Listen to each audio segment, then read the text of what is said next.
Hey there, good morning. Today we're going to talk about the geography of China. Hope you guys had a great break, and I'm looking forward to getting back into action. All right, so the geography of China. We're going to be seeing the theme of how rivers, mountains, and deserts are going to shape the civilization of China.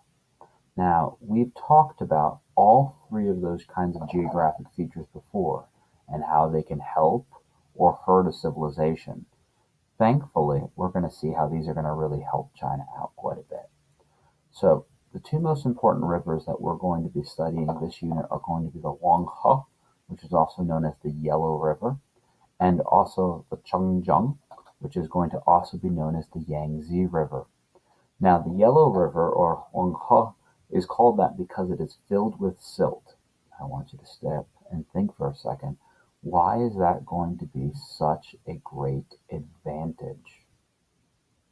Well, I hope you're thinking farming because, yes, all of that farming and along the rivers can be so profitable because of how fertile the land is, because of that awesome silt.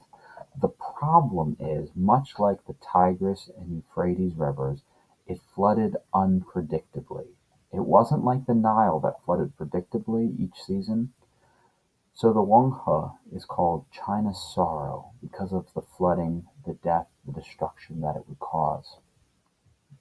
Now, the Changjiang, it's a very long river. It also flooded, also had silt, although not quite as much.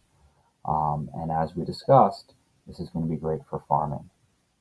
Here's a picture of the Huang He, and here's a picture of the Changjiang. Now, we're going to see that China, being such a large country, is going to be a land of many extremes. We're going to see ranging from deserts and glaciers in the northwest, to mountains and forests, to river basin in the Yangtze River with the lowlands. Oops, sorry, my bad. Now, we see that the majority of the population of China is going to wind up being on the east coast, and we're going to be able to see why once we look at this map right here. We see how the east coast is going to be very green or fertile. And here's just showing a little more visually what we see here.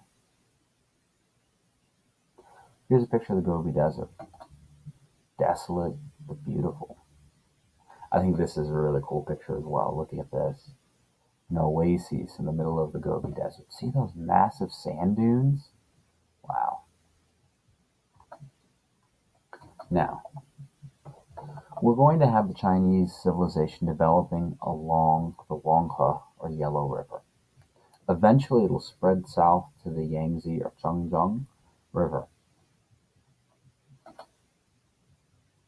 Now, this is going to be a hotbed of civilization. We think the Chinese civilization started around a similar time to the Indus Valley and to Sumer.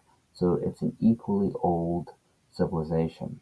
Now, what we're going to see is that people are going to grow significant amounts of food. We know the circle of awesome. More food equals more people, which equals more smart people, more technological advantages.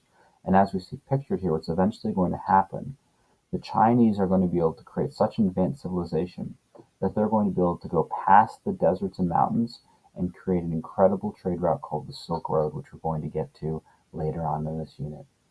I hope you have a great day. I'll talk to you later. Bye.